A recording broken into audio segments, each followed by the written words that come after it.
makasih Pak, Bapak sudah bersedia hadir dalam Bisnis Indonesia Business Challenge 2022. Di sini kami ingin mengajak Bapak untuk berbagi pengalaman, mungkin bisa sharing terhadap mengenai proyeksi di tahun 2022 ini Pak, karena begitu banyak hal berbeda. Kalau tadi dari diskusi dengan Otoritas Jasa Keuangan dan Bursa Efek Indonesia maupun Pak Surya Dharma dari Samuel Sekuritas, itu kita punya penambahan jumlah investor retail yang demikian banyak. Lalu ada new economy Pak, di mana di situ ada saham-saham teknologi. Itu. Nah, kami ingin sharing nih, meminta pandangan Pak Lokeng Hong. Bagaimana sih sebenarnya dengan tahun 2022 ini Pak? Gitu. Monggo silahkan Pak. Ya, selamat siang Pak Gajah, selamat siang Bapak Ibu yang saya hormati. Pertama-tama saya berterima kasih kepada Harian Bisnis Indonesia yang sudah mengundang saya pada sore hari ini.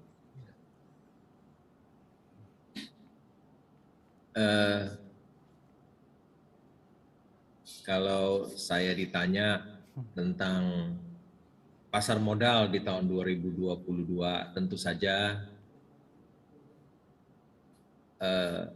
tentu saja saya optimis dan sangat mengharapkan tahun 2022 itu menjadi tahun yang bagus, menjadi tahun yang lebih bagus daripada tahun ini. Tentu saja kalau kita berinvestasi di bursa saham, yang terbaik bukan tahun depan, tapi yang terbaik adalah tahun lalu. Itu tahun lalu lah yang terbaik. Karena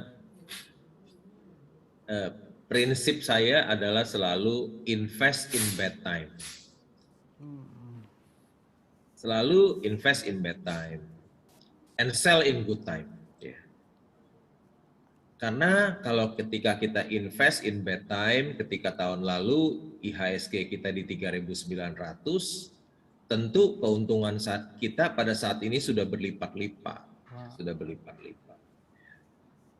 Orang yang berinvestasi di tahun lalu,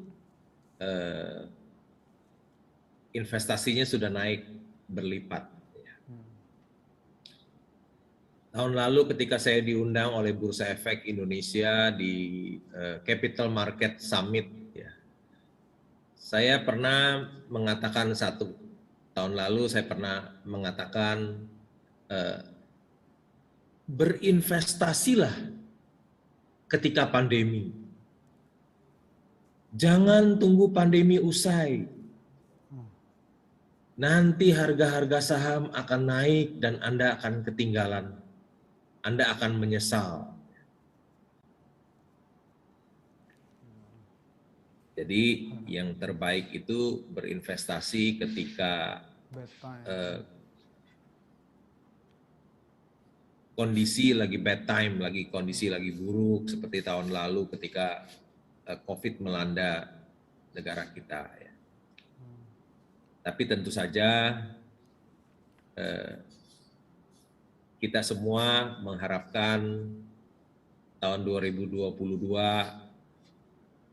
menjadi tahun yang lebih baik.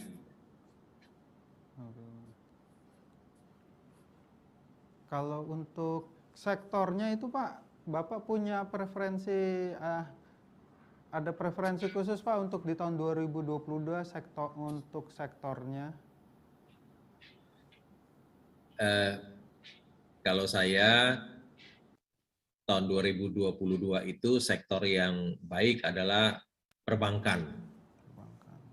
Tapi perbankan konvensional, bukan digital, ya. Tentu konvensional dengan price to book yang masih di bawah 1 kali, dengan PE masih di bawah 10 kali, ya, tidak seperti bank-bank digital yang valuasinya sangat mahal, asetnya kecil, ya, dan mungkin ada beberapa yang belum membukukan keuntungan dengan valuasi mahal. Jadi menurut saya yang prospek di tahun 2022 itu adalah perbankan, sektor perbankan. Kemudian yang kedua adalah sektor komoditas. Komoditas seperti batu bara, ya. Kalau kita lihat batu bara, banyak yang pada saat ini masih PI-nya masih rendah-rendah, ya, masih mungkin di bawah 10, banyak sekali yang di bawah 10. Dan yang kedua, yang berikutnya adalah perkebunan kelapa sawit. Perkebunan kelapa sawit, ya. Itu juga harga CPO juga dunia sudah naik banyak, tetapi harga-harga sahamnya masih belum begitu naik banyak. Tentu saja di tahun 2022 itu perbankan konvensional, bukan yang digital, batu bara, CPO, dan lain-lain. Demikian Pak Gajah.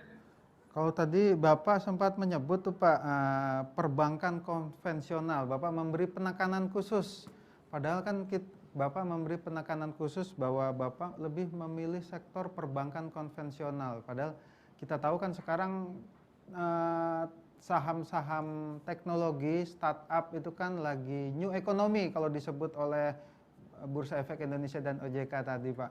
Nah, apakah Bapak sama sekali belum belum tertarik dengan saham-saham teknologi itu, termasuk misalnya bank yang punya itu tadi banyak masuk di startup seperti itu Pak? Saya sama sekali tidak tertarik di bank-bank digital teknologi karena asetnya kecil-kecil. Asetnya kecil dan valuasinya mahal sekali. Ya. Saya lebih suka bank konvensional yang asetnya besar-besar, seperti Bank Danamon, Bank CIMB, ya, BNI, itu valuasinya bank-bank konvensional yang besar dan valuasinya murah. Tidak seperti bank-bank digital yang asetnya masih kecil, valuasinya mahal sekali. Jadi saya tetap masih konservatif, bank-bank digital biarlah untuk orang lain, investor yang lain. Saya tetap memegang bank besar yang valuasinya murah. Nah, Dan kalau menurut saya satu hari pun bank-bank konvensional itu akan berubah menjadi bank digital juga. secara Demikian, Pak. alamiah. Iya. Dan ketika nanti mereka sudah berubah secara alamiah itu akan memberikan, masih akan punya peluang yang besar Pak untuk bertumbuh? Ya tentu saja bank itu adalah bidang usaha yang baik. Nah, tentu saja setiap tahun dia akan bertumbuh. Akan bertumbuh. Oke. Nah, kalau kita lihat sekarang Pak, itu kan investor di Bursa Efek Indonesia ini sekarang didominasi oleh generasi Z Pak. Kalau tadi Bursa Efek Indonesia menyampaikan 56% dari investor di pasar modal kita itu adalah di bawah 30 tahun Pak. Nah, sementara mereka itu dekat atau lekat dengan digital, Pak. Lekat dengan digital. Nah, ini ada euforia yang cukup tinggi bagi para generasi muda kita. Dan di saat yang sama kita punya new economy akibat pandemi ini, Pak. Mungkin Bapak ada itu nggak, Pak? Ada apa ya? Apa sih yang bisa disampaikan kepada mereka ini?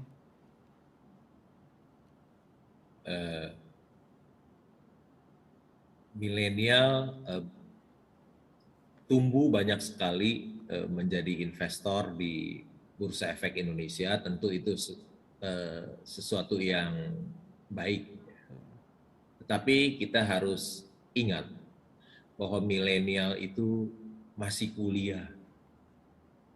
Masih kuliah, mungkin belum ada penghasilan. Kalau ada pun penghasilannya hanya sedikit untuk hidup. Tentu saja uangnya belum banyak. Milenial itu baru akan banyak 20 tahun kemudian baru uangnya banyak. Memang sekarang perusahaan sekuritas itu memberikan kemudahan. Mereka menyetor 100.000 buka rekening sudah bisa menjadi investor di Bursa Efek Indonesia, hanya menyetor 100.000. Bahkan banyak milenial yang membuka rekening di perusahaan sekuritas, 100.000 itu pun perusahaan sekuritas yang bayarkan. Jadi mereka menjadi nasabah di perusahaan sekuritas tanpa setor apa-apa. Ada perusahaan sekuritasnya yang menyetorkan uang seperti itu. Jadi milenial itu meskipun jumlahnya dominan, tetapi uangnya tidak seberapa pada saat ini, tidak sangat sedikit sekali karena mereka belum mempunyai penghasilan. Beda dengan orang-orang yang tadi sudah dipaparkan, demografi orang yang usia 60 tahun ke atas, meskipun jumlahnya sedikit tapi duitnya banyak, signifikan, sampai 450 triliun kalau nggak salah, padahal jumlahnya hanya 3% gitu. Jadi sebetulnya yang harus ditingkatkan orang-orang tua-tua ini yang duitnya banyak ini. Jadi meskipun milenial itu banyak, potensi mereka baru akan kelihatan setelah 20 tahun kemudian, yaitu investasi jangka panjang. Demikian, Pak.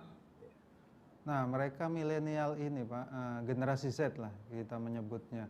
Itu saat ini mereka masuk, mereka bisa trading, lalu gagal, akhirnya sudah tidak trading lagi. Nah, supaya mereka nanti bisa menjadi investor ya seperti Bapak yang bisa bisa selama sekian, mungkin sudah 32 tahun ya Pak ya di investasi saham, betul, Pak. Betul, Pak. Nah, apa sih yang harus dipelajari oleh generasi-generasi muda ini, Pak, supaya itu tadi euforia berlebihan, invest, duit habis, udah selesai gitu. Nah, apa Pak yang bisa diberikan kepada mereka, Pak? Tentu saja mereka sebelum membeli saham satu perusahaan, mereka harus mempelajari annual report-nya dahulu. Ya. Bukan sekedar dengar tukang pom-pom, temennya yang suruh beli, atau dengar influencer, mereka beli kucing dalam karung, ya habis uangnya. Jadi para generasi Z ini ketika membeli saham satu perusahaan, tentu saja yang harus dilakukan adalah bacalah annual report.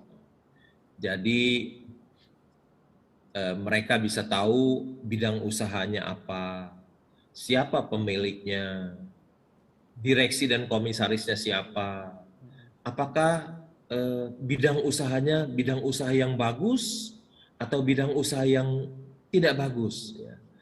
Apakah pemilik dan manajemennya adalah orang-orang yang jujur atau orang yang tidak jujur. Dari annual report itu kita bisa tahu berapa penjualannya, berapa labanya, berapa modalnya, berapa hutangnya, berapa nilai buku per saham, berapa price to book-nya, berapa laba per sahamnya, berapa price earning ratio-nya, berapa kas-nya, berapa piutangnya. Semua dia tahu, sehingga dia tidak beli kucing dalam karung, dia tahu apa yang dia beli. Itulah yang harus dilakukan, yang pertama. Yang kedua yang harus dilakukan, bacalah buku-buku Warren Buffett ya, untuk menambah ilmu.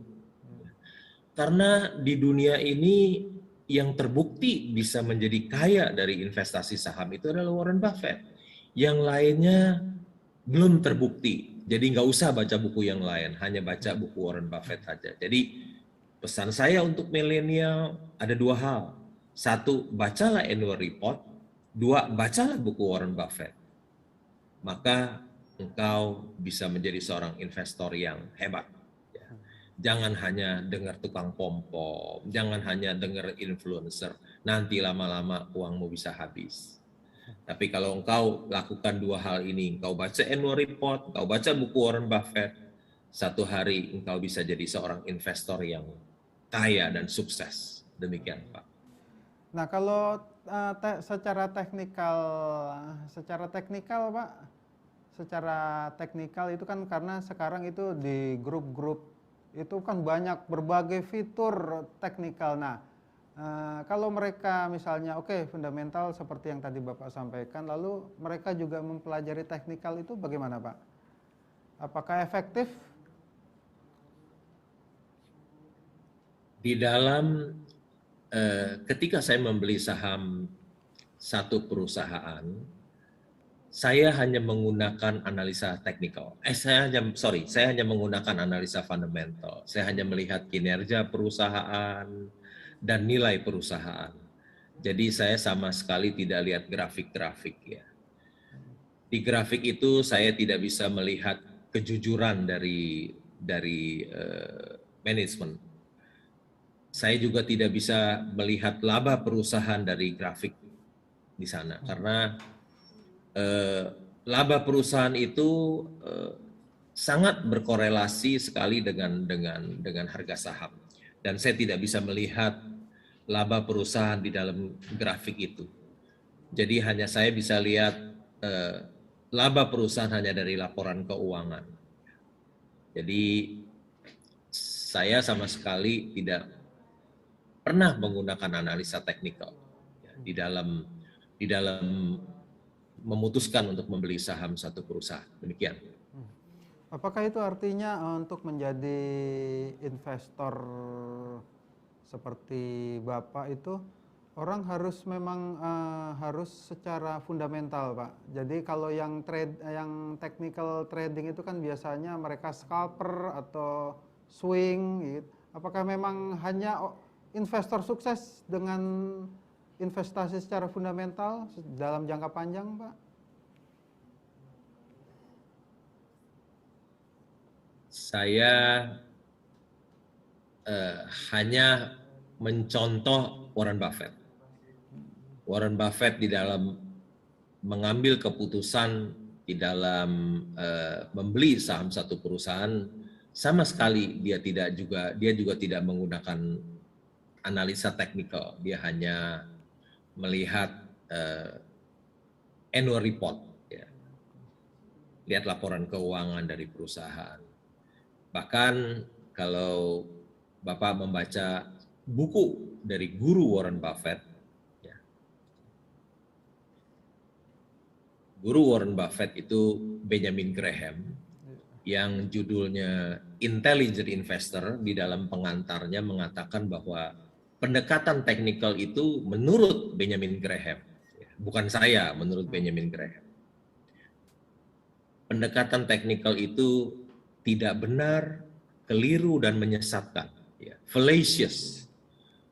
Itu fallacious. Saya nggak tahu arti fallacious itu bahasa Indonesianya apa, sehingga saya harus membuka kamus Inggris Indonesia Hasan Sadli. Jadi di kamus Hasan Sadli itu ada kata-kata fallacious, itu artinya itu pendekatan yang tidak benar, keliru dan menyesatkan. Demikian Pak. Itu dari Benjamin Graham di pengantarnya Intelligent Investor. Oke Pak. Oke, ini kan kita hampir mengakhiri tahun 2021 Pak.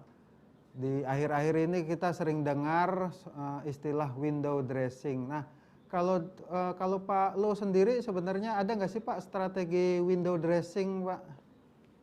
Kalau dari Bapak sendiri? Saya sama sekali tidak mau saya tidak sama sekali melihat window dressing. Jadi pelajari ini perusahaan-perusahaan apa nanti akhir tahun akan diangkat, dibeli dahulu supaya untung ya.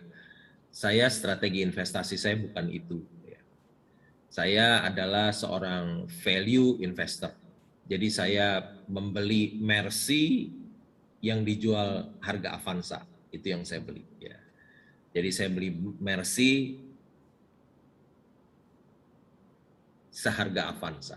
Ya. Di dunia nyata itu tidak ada Mercy yang dijual harga Avanza. Itu hanya ada di bursa saham. Ada Mercy yang dijual harga. Jadi saya seorang value investor, saya hanya beli Mercy yang dijual seharga Avanza. Mengenai window dressing, biarlah itu untuk orang lain, rezeki orang lain. Saya tidak memanfaatkan hal itu. Demikian, Pak. Oke Pak, ini ada pertanyaan Pak dari peserta. Jadi kalau tadi kan Bapak menyebutkan ada dua sektor yang terutama ya, perbankan konvensional dan komoditas. Salah satunya komoditas itu batu bara. Nah ini pertanyaannya, secara global dan Indonesia sendiri arahnya akan beralih ke energi hijau Pak di 2030 Pak. Nah tadi kan Pak Lu sendiri bilang sektor komoditas batu bara masih menarik. Nah dampak peralihan energi hijau ini seperti apa Pak? Apakah berimbas juga atau berefek ke saham-saham batu bara dalam jangka menengah atau jangka pendek atau panjang gitu Pak? Saya melihatnya untuk merubah pembangkit tenaga listrik dari batu bara ke energi hijau itu saya belum bisa melihat berapa sulitnya untuk merubah hal itu. You mau pakai apa? Mau mengganti batu bara dengan energi hijau itu ganti dengan apa? Pakai tenaga air, apakah cukup tenaga air? Mau pakai tenaga surya, apakah bisa pakai tenaga surya? Jadi saya belum bisa melihat batu bara digantikan dengan yang lain, energi yang hijau. Jadi saya belum bisa melihat batu bara itu mau diganti dengan apa. Masih kalau bisa pun diganti batu bara dengan yang lain, itu pun masih memakan waktu yang lama sekali. Ya. Demikian, Pak.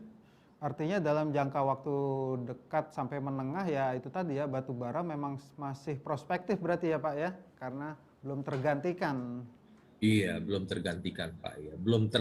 Belum bisa melihat apa yang bisa menggantikan ya, PLTU. Oke. Ini ada pertanyaan lagi nih Pak, terkait dengan harga saham CPO, itu kan ada anomali Pak, tidak inline dengan harga komoditas CPO yang sempat melesat tajam. Nah, sebaliknya harga saham CPO juga kalau Bapak tadi bilang masih kenaikan, harga CPO-nya tinggi tapi harga saham CPO-nya masih di situ-situ aja. Nah, seberapa lama sih Pak kalau kita ingin menghasilkan cuan dari itu tadi, harga saham belum kemana-mana sementara harga saham CPO-nya sudah tinggi, ada anomali, itu seberapa lama Pak kita sebenarnya bisa pegang saham-saham CPO itu Pak supaya menghasilkan cuan yang luar biasa? Berapa lama tentu kita tidak bisa hitung. Karena hari esok itu misteri. Tidak ada seorang pun bisa melihat masa depan. Tidak ada seorang pun yang tahu pasti apa yang akan terjadi hari esok. Jadi sebagai seorang investor kita tahu ini harga CPO naik banyak, sedangkan harga perkebunan kelapa sawit belum naik banyak. Yang bisa kita lakukan hanya membeli dan menunggu dengan sabar. Membeli dan menunggu dengan sabar. Kalau hitung berapa lama, tentu kami tidak mampu. Tidak seorang pun yang mampu untuk menghitung berapa lama.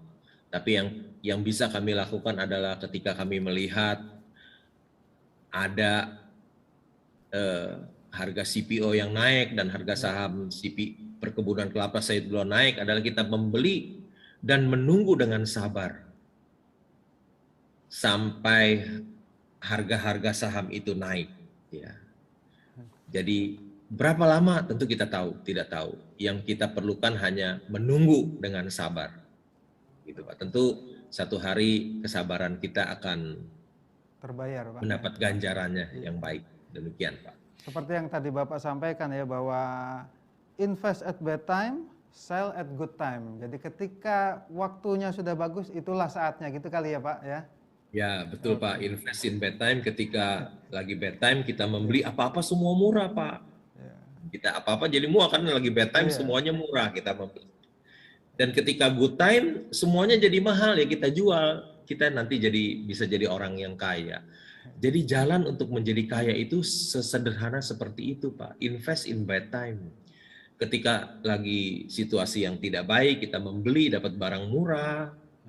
Dan ketika good time, seperti sekarang indeks lagi all time high, kita tinggal jual saja investasi kita yang dulu ketika pandemi sudah naik berlipat-lipat. Ya. Jadi menjadi kaya itu di bursa itu mudah dan sederhana. Ya.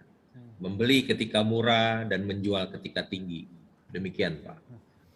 Oke Pak, ternyata waktunya ini sudah sangat pendek, padahal masih banyak pertanyaan yang ingin kami sampaikan. Dari chat juga cukup banyak pertanyaan Pak, cuma karena waktunya terbatas, jadi mungkin Bapak bisa menyampaikan closing statement Pak, untuk para untuk investor di Indonesia, khususnya milenial misalnya itu. Silahkan Pak. Ya, para investor saham di Indonesia, jangan beli kucing dalam karung. Jangan beli saham karena mendengar influencer dan tukang pom-pom. Jangan mendengar dari teman-teman, tapi bacalah annual report sebelum membeli saham. Baca annual report. Dan bacalah buku-buku Warren Buffett, bukan yang lain ya. Warren Buffett, karena dialah yang sudah terbukti investor saham yang berhasil ya. Jadi baca annual report, baca buku Warren Buffett, maka Anda akan menjadi seorang investor yang hebat, berhasil, dan investor yang kaya. Demikian, Pak. Oke Pak, terima kasih Pak. Tidak terasa kita sampai di penghujung acara. Terima kasih Pak Loh Keng Hong atas kesediaannya dan atas sharing pengalaman dan view-nya terkait dengan pasar modal pada tahun ini maupun pasar modal di Indonesia pada 2022. Sekali lagi saya ucapkan terima kasih Pak Loh karena bersedia berbagi bersama kami. Sehat-sehat selalu Pak. Terima kasih. Sama Pak, terima kasih. Doa yang sama juga untuk Bapak ya. Bisnis Indonesia maju terus Pak. Sukses. Kebetulan kami habis berulang tahun nih Pak. Yang ke-36 tahun Pak. Ya Pak, maju terus, sukses terus buat Harian Bisnis Indonesia. Ya. Saya juga adalah pelanggan Bisnis Indonesia sudah 30 tahun lebih Pak. Wah, mantap. Dan sampai saat ini masih beli paper lupa paper. Aduh. Masih paper. Udah 30 tahun baca paper, suruh ganti online jadi males Pak, paper terus. Luar biasa ini Pak. Aduh. Sekali lagi terima kasih Pak Loh. Ya. Sehat-sehat Sama-sama selalu. Pak. Ya. Oke. Sehat. Salam sehat.